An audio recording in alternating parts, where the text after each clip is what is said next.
BJPയുടെ വനിതാ വിഭാഗം മഹിളാ മോർച്ചയുടെ തീപ്പൊരി നേതാവാണ് ഈ പ്രൊഫസർ.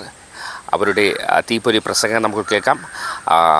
വനിതാ സംവരണവുമായി ബന്ധപ്പെട്ട് ഇന്ത്യ മുന്നണി തുരങ്കം വെച്ചതിനെ തുടർന്നുണ്ടായ ആ ഒരു ബില്ല് പാസ്സാകാതെ പോയി, അതുമായി ബന്ധപ്പെട്ടും ഇന്ത്യ മുന്നണിക്കെതിരെ വിരൽ ചൂണ്ടുന്ന ഇന്ത്യ മുന്നണിക്കെതിരെ ഉള്ള ആ ഒരു കാഴ്ചപ്പാടും അവർ ഈ വനിതാ സംവരണത്തെ തുരങ്കം വെച്ചതിനെതിരെയുള്ള ഫുൾ രോക്ഷവും അദ്ദേഹം ഈ പ്രസംഗത്തിലൂടെ പ്രകടിപ്പിക്കുകയാണ്. അവരുടെ വാക്കുകളിലേക്ക്. പണ്ട് വിവേകാനന്ദൻ പറഞ്ഞു, "Come up, lions, and shake off the delusion that you are sheep." സിംഹകുട്ടികളോട് ഉണർന്നു വരാനാ പറഞ്ഞത്. പക്ഷെ സിംഹിണികളാണ് ഇവിടെ ഇരിക്കുന്നത്, ഉണർന്നു കഴിഞ്ഞ സിംഹിണികൾ. ഒരു ബില്ല് ഏത് കോൺഗ്രസ്സുകാരൻ തടഞ്ഞാലും കമ്മ്യൂണിസ്റ്റുകാരൻ തടഞ്ഞാലും അത് പാഴിലാവും എന്ന് ഓർമ്മിപ്പിച്ചുകൊണ്ട് ഈ സ്ത്രീ ശക്തി, നാരീ ശക്തി വന്ദനയർഹിച്ചുകൊണ്ട് മുന്നോട്ട് പോകുമെന്ന് ഈ ഇരിക്കുന്ന നമ്മളെല്ലാവരും കേരളത്തിന് കാണിച്ചു കൊടുക്കുകയാണ്.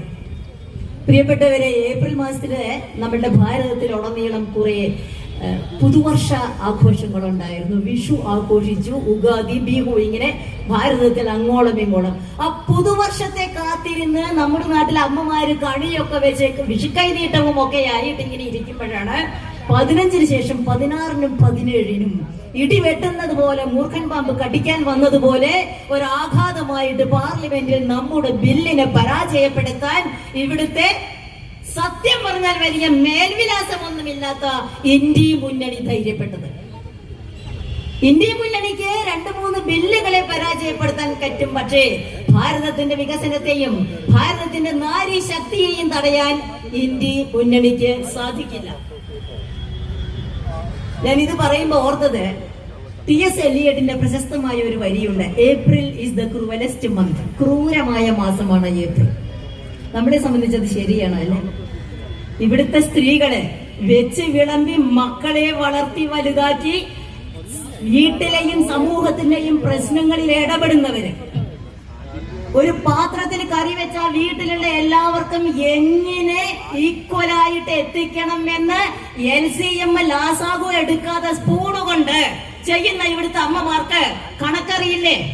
മാനേജ്മെന്റ് അറിയില്ലേ? എന്താണ് ഇക്കണോമിക്സ്, ധനതത്വശാസ്ത്രം ഇവിടെ എല്ലാവർക്കും അറിയില്ലേ?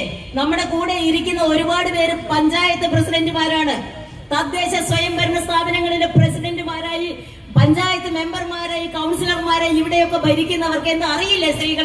സ്ത്രീകൾക്ക് ഭരിക്കാൻ അറിയാമെന്ന് തെളിഞ്ഞതുകൊണ്ട് ഇനി നിങ്ങൾ ഭരിക്കേണ്ട, ഞങ്ങൾ ഭരിച്ചോളാം എന്ന രീതിയിൽ സ്ത്രീകളെ അധിക്ഷേപിക്കുന്ന സ്ത്രീ വിരുദ്ധത മറനീക്കി പുറത്തു വരികയാണ് ഏപ്രിൽ 16-നും 17-നും ഡൽഹിയിൽ സംഭവിച്ചത്.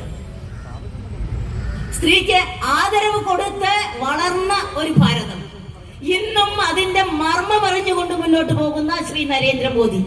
അതുകൊണ്ടാണ് നാരി ശക്തി വന്ദൻ അധിനിയം എന്ന ഒരു നിയമത്തിലൂടെ സ്ത്രീകൾക്ക് സംവരണം കൊണ്ടുപോകാനുള്ള ഒരു തീരുമാനമെടുത്തത്. ആ തീരുമാനത്തെ അട്ടിമറിക്കുമ്പോൾ ഒരു കാര്യം ആലോചിക്കണം. ശ്രീമതി അഞ്ജന സൂചിപ്പിക്കേണ്ടായി, 6 പതിറ്റാണ്ട് ഭാരതം ഭരിച്ച കോൺഗ്രസ് ഇവിടുത്തെ സാധാരണക്കാരെയും ഇവിടുത്തെ അവശരെയും ഇവിടുത്തെ ദളിതരെയും സർവോപരി ഇവിടുത്തെ സ്ത്രീകളെയും മുൻനിരയിലേക്ക് കൊണ്ടുവരാൻ ഒരു ചെറുവിരൽ പോലും നീക്കാത്തത് കൊണ്ടാണ് നരേന്ദ്രമോദിക്ക് 12 വർഷം മുൻപേ തുടങ്ങിയ പദ്ധതികളിൽ സ്ത്രീകൾക്ക് മുൻഗണന കൊടുക്കേണ്ടി വന്നത്.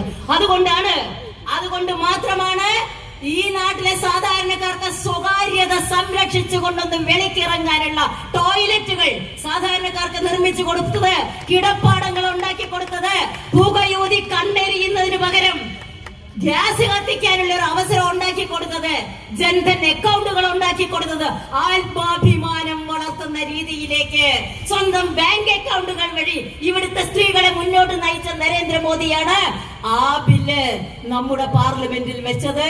ആ ബില്ലിനെയാണ് എന്നും സ്ത്രീ വിരുദ്ധത കാണിച്ച നെഹ്റു മുതൽക്ക് ഇങ്ങോട്ട്, രാജീവ് ഗാന്ധി മുതൽക്ക് ഇങ്ങോട്ട് സ്ത്രീ വിരുദ്ധത കാണിച്ച കോൺഗ്രസിന്റെ രാഹുൽ ഗാന്ധി അടക്കമുള്ള ആ ഇന്ത്യ മുന്നണി പരാജയപ്പെടുത്തിയത്. ഒന്ന് ഓർത്തു നോക്കണം, എന്ന് തുടങ്ങിയതാണ് ഈ സ്ത്രീ. കുടുംബത്തിലെ സ്ത്രീകൾക്ക് മാത്രം മതി എന്നുള്ളതാണ്. കോൺഗ്രസ് ഗരീബി ഹടാവോ തുടങ്ങിയ കുറെ മുദ്രാവാക്യങ്ങൾ, 8 പശു പുല്ല് തിന്നില്ല എന്ന് പറയും, കുറെ കടലാസിലെ വെള്ളാനുകൾ ഉണ്ടായിരുന്നു. ഇതൊന്നും സംഭവിച്ചില്ല, യാതൊന്നും നടപ്പാക്കിയില്ല. അവസാനം 33% എതിർത്തപ്പോ എന്തിനാണ് ഈ ബില്ല്? ഞാൻ പറഞ്ഞില്ലേ 50% ലോക്കൽ ബോഡിയിലുണ്ടെങ്കിൽ ഈ 33% എന്റെ വിശദീകരണങ്ങളെല്ലാം നമ്മുടെ രാജീവ് ജി അടക്കമുള്ളവര് പറയും. പണ്ടും ഭാരത സ്ത്രീ അംഗീകരിച്ചിട്ടുണ്ട്. കോൺഗ്രസ് വരുന്നതിന് 47 മുൻപ് ഇവിടെ സ്ത്രീകൾക്ക് അംഗീകാരം ഉണ്ടായിട്ടുണ്ട്. ഇവിടെ 6 പതിറ്റാണ്ട് ഭരിച്ച കോൺഗ്രസുകാര് പക്ഷേ സ്ത്രീയെ ആദരിക്കാൻ മറന്നപ്പോൾ നരേന്ദ്രമോദി കണ്ടുപിടിച്ചത് ഇതിന്റെ പൂർണ്ണത, വികസനത്തിന്റെ പൂർണ്ണത സ്ത്രീ പുരുഷ സമത്വത്തിലൂടെയാണ്. നമ്മളുടെ ഏറ്റവും വലിയൊരു സങ്കല്പം ഞാൻ ആധ്യാത്മിക പ്രഭാഷണം നടത്തുകയല്ല, അർദ്ധനാരീശ്വര സങ്കല്പം. എന്താണ് അതിന്റെ പ്രത്യേകത? ലോകത്തിലെ ഏറ്റവും ശാസ്ത്രീയമായ കാഴ്ചപ്പാടാണ് അർദ്ധനാരീശ്വര സങ്കല്പം. ഒരു വ്യക്തി ശരീരത്തിന്റെ വലതുഭാഗത്തുള്ള കണ്ണുകൊണ്ട് പുരുഷന്റെ കണ്ണായി, പുരുഷന്റെ കാഴ്ചയായി, പുരുഷന്റെ കാഴ്ചപ്പാട് അവതരിപ്പിക്കുമ്പോൾ അതേ വ്യക്തി ഇടത്തെ കണ്ണുകൊണ്ട് സ്ത്രീയുടെ കാഴ്ച, സ്ത്രീയുടെ കാഴ്ചപ്പാട്, സ്ത്രീയുടെ കണ്ടെത്തല്, ഇത് രണ്ടും ചേർന്ന് ഒന്നും ചേർന്നാൽ ഉമ്മണി വലിയ ഒന്ന് എന്ന് പറയുന്നത് ഒരേ വ്യക്തി സ്ത്രീയുടെ വീക്ഷണവും പുരുഷന്റെ വീക്ഷണവും ഷെയർ ചെയ്തുകൊണ്ട് സമഗ്രമായ ഒരു ഇന്റഗ്രൽ വിഷൻ, സമഗ്രമായ ഒരു കാഴ്ചപ്പാട്, ഇത് ഭാരതത്തിന്റെ കാഴ്ചപ്പാടാണെന്ന് കണ്ടറിഞ്ഞത് കൊണ്ടാണ് സ്ത്രീയെ മുന്നിലേക്ക് വരാൻ, ഭാരതത്തിന്റെ നയപരിപാടികൾ ആവിഷ്കരിക്കുന്നതിൽ പങ്കാളികളാകാൻ സ്ത്രീകളെ നരേന്ദ്രമോദി കൊണ്ടുവന്നത്. അദ്ദേഹം കൊണ്ടുവന്ന പരിപാടികള് ഈ കേരളത്തിൽ നടത്താൻ ഇവിടുത്തെ കോൺഗ്രസ് എന്ന പ്രതിപക്ഷം സമ്മതിച്ചോ? ഇവിടുത്തെ മാർക്സിസ്റ്റുകാർ സമ്മതിച്ചോ? പ്രതിപക്ഷ നേതാവ് എന്നെങ്കിലും ഒരിക്കൽ എന്തുകൊണ്ടാണ് നിങ്ങൾ ഭാരതത്തിന്റെ പദ്ധതികൾ ഇവിടെ കൊണ്ടുവരാതെന്ന് ആ നിയമസഭയിൽ ഇരുന്ന് ചോദിച്ചിട്ടുണ്ടോ? ഇവിടുത്തെ അക്രമങ്ങൾ നടക്കുമ്പോ, അഴിമതികൾ നടക്കുമ്പോ, അനാശാസ്യങ്ങൾ നടക്കുമ്പോ, സ്ത്രീ പീഡനങ്ങൾ നടക്കുമ്പോ, ലഹരി മാഫിയകള് ഇവിടെ അഴിഞ്ഞാടുമ്പോ ഇവിടുത്തെ പ്രതിപക്ഷ കോൺഗ്രസിന്റെ നേതൃത്വത്തിലുള്ള കേരളത്തിന്റെ പ്രതിപക്ഷം ഇന്ന് വരെ ഒരു ചെറുവിരൽ ഇറക്കിയിട്ടുണ്ടോ? നായയെ ഒന്ന് കൊരയ്ക്കെങ്കിലും വേണമെന്ന് പണ്ടുള്ളവര് പറയാറുണ്ട്. ഒന്ന് കൊരച്ചിട്ടുണ്ടോ VD സതീശൻ? പകരം അദ്ദേഹം പറഞ്ഞത് എന്താണ്? ഇടതുപക്ഷം താലോലിച്ചുണ്ടാക്കിയ ഇവിടുത്തെ ഇസ്ലാമിക തീവ്രവാദവുമായി ഇന്ന് കോൺഗ്രസിനുള്ള കൂട്ടുകെട്ട്, പണ്ടത് ഒളിസേവയായിരുന്നു, ഇന്ന് പരസ്യ ബാന്ധവമാണ്. ആ കൂട്ടുകെട്ടുള്ള VD സതീശൻ പറഞ്ഞത്, ഞാൻ മുഖ്യമന്ത്രിയായാൽ ഹിന്ദു വർഗീയത ഇല്ലാതെയൊക്കെ ഇവിടുത്തെ ഹിന്ദുക്കളെ മുഴുവൻ അദ്ദേഹം ഒന്ന് വെട്ടി വിഴുങ്ങും എന്നാണ് സൂചിപ്പിച്ചതെന്ന് എനിക്ക് അറിഞ്ഞുകൂടാ. പക്ഷേ അത്ര ക്രൂരമായി ഇസ്ലാമിക തീവ്രവാദത്തിനെതിരെ എന്തുകൊണ്ട് അദ്ദേഹം ഒന്നും പറഞ്ഞില്ല? ഇവിടെ നടക്കുന്ന ലഹരി വാഴ്ചക്കെതിരെ എന്തുകൊണ്ട് പറഞ്ഞില്ല? ഹിന്ദു വർഗീയത ഇല്ലാതാക്കലാണ് അദ്ദേഹത്തിന്റെ സ്വപ്നവും ദിവാസ്വപ്നവുമെങ്കിൽ ശ്രീ VD സതീശന് മുഖ്യമന്ത്രിയാകാൻ യോഗമുണ്ടാകും എന്ന് ഞാൻ വിശ്വസിക്കുന്നില്ല. കോൺഗ്രസുകാർ എത്ര സ്ത്രീകൾക്ക് സീറ്റ് കൊടുത്തിട്ടുണ്ട്? അതാണോ കോൺഗ്രസിന്റെ സ്ത്രീകളോടുള്ള ആനുകൂല്യം? ഒരു ഭാഗത്ത് മുത്തലാഖ് നിരോധനം നടത്തി പ്രധാനമന്ത്രി. അതിനെ പോലും എതിർത്തത് ഇവിടുത്തെ കോൺഗ്രസുകാരും ഇവിടുത്തെ പ്രതിപക്ഷമാണ്. ഒക്കെ ചങ്ങായിമാരാണ് കോൺഗ്രസും ഇടതുപക്ഷവും ഒക്കെ. മുത്തലാഖിന് ഒരു സ്ത്രീ, പാവപ്പെട്ട മുസ്ലിം സ്ത്രീ അകാരണമായി മൊഴി ചൊല്ലപ്പെട്ട് നിസ്സഹായിയായി തിരിച്ച് വീട്ടിലോ അല്ലെങ്കിൽ care of main road, care of national highway നടക്കുമ്പോ ആ സ്ത്രീക്ക് ജീവനാംശം വേണമെന്നും അത്തരത്തിലൊരു മുത്തലാഖിന് നിയമസാധുതയില്ല എന്നും ബില്ല് കൊണ്ടുവന്നപ്പോ അതിനെ എതിർത്തത് ഇവിടുത്തെ കോൺഗ്രസിന്റെ നേതൃത്വമാണ്. ഷഹാനുബീഗൻ കേസിനെ എതിർത്തത് ഇവിടുത്തെ രാജീവ് ഗാന്ധിയുടെ നേതൃത്വമാണ്. എന്നും സ്ത്രീകളോടുള്ള വിരുദ്ധത കാണിച്ച ഈ കോൺഗ്രസ് നേതൃത്വം ഇങ്ങനെയൊക്കെ ചെയ്തിട്ടില്ലെങ്കിലേ അത്ഭുതമുള്ളൂ. ഇവിടുത്തെ ഇടതുപക്ഷത്തിന്റെ സ്ഥിതി എന്താ? ഒക്കെ ചങ്ങായിമാരാണ്, ഒരു നാണയത്തിന്റെ അപ്പുറവും ഇപ്പുറവും. ഇവരെന്താ ചെയ്യുന്നേ? കാലാവസാനായി LDFന്റെ കാലാവസാനം വരുമ്പോ ഇനി ഒരു കാല യവനിക്കും കാത്തിരിക്കുകയാണ് നിഷ്ക്രമിക്കാൻ. എന്നേക്കുമായിട്ട് LDFന് കർമ്മൻ വരാൻ പോവുകയാണ്. ഒരാഴ്ചയേ ഉള്ളൂ, 7 ദിവസമേ ഉള്ളൂ ബാക്കി.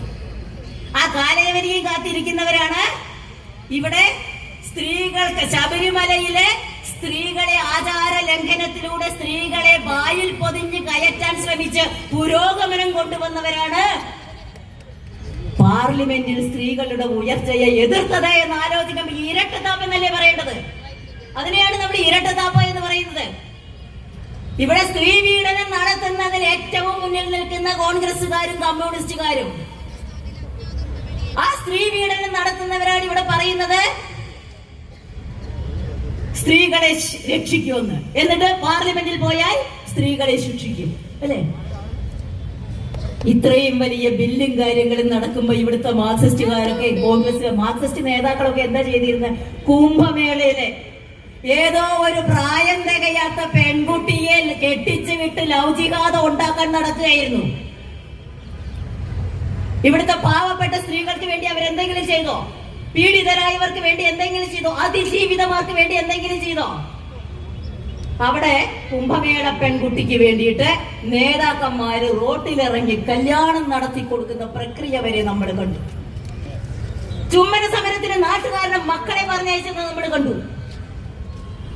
സ്ത്രീകളെ രക്ഷിക്കുന്ന ജിഷയുടെ കണ്ണീരിന് വില പറഞ്ഞു വന്നവരാണ് ഇടതുപക്ഷം. എന്നിട്ട് എന്ത് രക്ഷയുള്ളത്? ഇവിടെ പെണ്ണുങ്ങൾക്ക് വഴിയിറങ്ങി നടക്കാൻ പറ്റുമോ? മ്യൂസിയം പോലീസ് സ്റ്റേഷന്റെ മുമ്പ് നാളെ രാവിലെ 5 മണിക്ക് ഒരു സ്ത്രീയെ ആണുങ്ങൾ ഉപദ്രവിക്കുന്നത്. എന്ത് പോലീസ്? അതോ വട്ടിയൂർക്കാവില് ജീവിക്കുന്ന രക്തസാക്ഷികൾ സ്റ്റേജിൽ ഇരിക്കുന്നുണ്ട്. പോലീസ് സ്റ്റേഷനിൽ പ്രതിരോധിക്കലും പോലീസ് സ്റ്റേഷനെതിരെ മാർച്ച് നടത്തലും സാധാരണയാണ്. ഇയാളുടെ പിണറായിയുടെ പോലീസ് എന്താ ചെയ്ത്? അവിടെ വന്നവരെ മുഴുവൻ അടിച്ച് തൊഴിച്ച് സ്ത്രീകളെ കയ്യിൽ ബാൻഡേജുമായിട്ട് കാലിൽ കെട്ടുമായിട്ട് ഇരിക്കുകയാണ് നമ്മുടെ കൗൺസിലേഴ്സ്. ശരീരത്തിൽ കടിക്കുന്ന പോലീസിനെ കുറിച്ച് ഭാരതത്തിൽ എവിടെയെങ്കിലും നിങ്ങൾ കേട്ടിട്ടുണ്ടോ? ഉണ്ട് സർ, ഉണ്ട്. പിണറായി ആഭ്യന്തരമന്ത്രിയായിട്ടുള്ള കേരളത്തിലെ പോലീസ് സ്ത്രീകളെ കടിച്ചു കൊല്ലാൻ വരും. ഇത്രയും വെനമസ് ആയിട്ടുള്ള, പോയിസണസ് ആയിട്ടുള്ള ഒരു വിഭാഗമാക്കി പോലീസ് സേനയെ തളർത്തിയത് ഇവിടുത്തെ ഈ പിണറായി ഗവൺമെന്റ് അല്ലേ? വിദ്യാലയങ്ങളെ മുച്ചൂടാക്കി അവസാനം SFIയുടെ നേതാവ് ഹർഷോ കാലിക്കറ്റ് സർവകലാശാലയുടെ വളപ്പിൽ നിന്നുകൊണ്ട് മുൻ ഗവർണറെ ആക്രമിക്കാൻ ശ്രമിച്ചപ്പോ തടഞ്ഞ പോലീസുകാരോട് പറഞ്ഞതെന്നറിയോ? വിദ്യാർത്ഥി നേതാവാണ്, SFI നേതാവാണ് പറഞ്ഞത്, ഞങ്ങളെ കക്കൂസ് കഴുകാൻ പറഞ്ഞ പോലീസുകാർ കക്കൂസ് കഴുകണം. എന്ത് പഠിപ്പും എന്ത് സംസ്കാരവും. PM ശ്രീയിൽ ഒപ്പുവെക്കാതെ 1500 കോടി കളഞ്ഞ 1500 കോടി വിദ്യാഭ്യാസ മേഖലയ്ക്ക് നഷ്ടം വരുത്തി കുട്ടികൾക്ക് സൗജന്യ യൂണിഫോമിന് പോലും കാശില്ലാണ്ട് തപ്പി തടഞ്ഞ് നടക്കുന്ന ഇവിടുത്തെ ഗവൺമെന്റ്. ആരോഗ്യരംഗം ചവറ് പോലെയായിരുന്നു. മെഡിക്കൽ കോളേജിന്റെ ബിൽഡിംഗ് ഇടിഞ്ഞു വീഴുന്നു, ഉപകരണങ്ങളില്ല. നേതാക്കന്മാർക്ക് എന്താ പ്രശ്നം? അവർക്ക് വിദേശത്ത് ചികിത്സയ്ക്ക് പോവാം. ശബരിമലയിലെ സ്വർണം മുഴുവൻ കട്ടെടുക്കാൻ ബാക്കി ഞാൻ ഒന്നും പറയുന്നില്ല. നേരം എനിക്ക് തന്നതിൽ നിന്ന് സമയം കഴിഞ്ഞത് കൊണ്ട് ഞാൻ അതിലേക്ക് ഒന്നും കടക്കുന്നില്ല. ഏതായാലും നുണയുടെ 100 മേനി വിളയിക്കുന്ന ഇവിടുത്തെ ഇടതുപക്ഷവും അവരെ തൊട്ട് തലോടി കൂടെ നിൽക്കുന്ന ഇവിടുത്തെ കോൺഗ്രസുകാരും സ്ത്രീകൾക്ക് വേണ്ടി ഒന്നും ചെയ്യില്ല എന്ന് മാത്രമല്ല, സ്ത്രീകളെ വളരാൻ അനുവദിക്കില്ല, അവരുടെ വികസനം സാക്ഷാത്കരിക്കാൻ സമ്മതിക്കില്ല എന്ന് നമ്മൾ മനസ്സിലാക്കണം. അപ്പോഴാണ് ആരാണ് നിങ്ങളുടെ വിരൽ നീട്ടിക്കൊണ്ട്, നിങ്ങളുടെ വിരൽ അമർത്തിക്കൊണ്ട് നിങ്ങൾ ആരെ വോട്ട് ചെയ്യണം എന്ന് നിങ്ങൾ ആലോചിക്കുന്നത്. പ്രിയപ്പെട്ടവരെ, താമരയിലൂടെ ഭാരതീയ ജനതാ പാർട്ടിയിലൂടെ മാത്രമേ ഞാനും നിങ്ങളും അടങ്ങുന്ന സാധാരണക്കാരായ സ്ത്രീകളുടെ ആത്മാഭിമാനത്തെ, ഞാനും നിങ്ങളും ജീവിക്കുന്നു എന്ന തോന്നലിലെ എന്റെയും നിങ്ങളുടെയും ആത്മാഭിമാനത്തെ തല ഉയർത്തി നടക്കാനുള്ള അർഹതയെ സംരക്ഷിക്കണമെങ്കിൽ ഭാരതീയ ജനതാ പാർട്ടി മാത്രമേ ഉള്ളൂ എന്ന് ഏപ്രിൽ 16ഉം 17ഉം നമ്മളോട് സാക്ഷ്യപ്പെടുത്തുകയാണ്.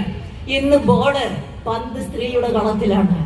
നമ്മൾ ഇത്രയും പേര് ഇവിടെ നിറഞ്ഞിരിക്കുമ്പോ, ഇത്രയും പേരുടെ കുടുംബങ്ങളിൽ നിന്ന്, ഇത്രയും പേരുടെ പരിചയക്കാരിൽ നിന്ന് അങ്ങനെ ശൃംഖലയായി 100,000 കൊണ്ട് ഇവിടുത്തെ സ്ത്രീകൾ നമ്മുടെ പുരോഗതിക്ക് വേണ്ടി, നിയമപരമായ കാര്യങ്ങളിൽ ഇടപെടാനുള്ള അർഹതയ്ക്ക് വേണ്ടി ഏത് ദുർഘടങ്ങളെയും അതിജീവിച്ചുകൊണ്ട് മുന്നേറുമെന്ന് മനസ്സുകൊണ്ട് പ്രതിജ്ഞയെടുക്കണമെന്ന് അഭ്യർത്ഥിച്ചുകൊണ്ട് ഈ ബില്ലിന്റെ പരാജയമല്ല, ഇത് പ്രതിപക്ഷത്തിന്റെ പരാജയമാണ് എന്ന് ഓർമ്മിപ്പിച്ചുകൊണ്ടാണ് ഞാൻ വാക്കുകൾ നിർത്താൻ ആഗ്രഹിക്കുന്നത്. കാരണം ആ ബില്ല് എതിർത്തപ്പോൾ 50% സീറ്റുകൾ കിട്ടുമായിരുന്ന സാധ്യത ഇല്ല, കൂടുതൽ കിട്ടുമായിരുന്ന സാധ്യത 10-ൽ നിന്ന് 20 ആകുന്ന സാധ്യത ഇല്ലാതാക്കിക്കൊണ്ട് 20-ൽ നിന്ന് 14-ലേക്ക് ചുരുങ്ങാനുള്ള വാതായനങ്ങൾ തുറന്നിടുകയാണ് ഇവിടുത്തെ ഇന്ത്യ സഖ്യം ചെയ്തതെന്ന് ഓർമ്മിക്കുമ്പോൾ, പ്രിയപ്പെട്ടവരെ, ചരിത്രം പറയും, മാധ്യമങ്ങൾ പറയും, കടലാസ് പറയും,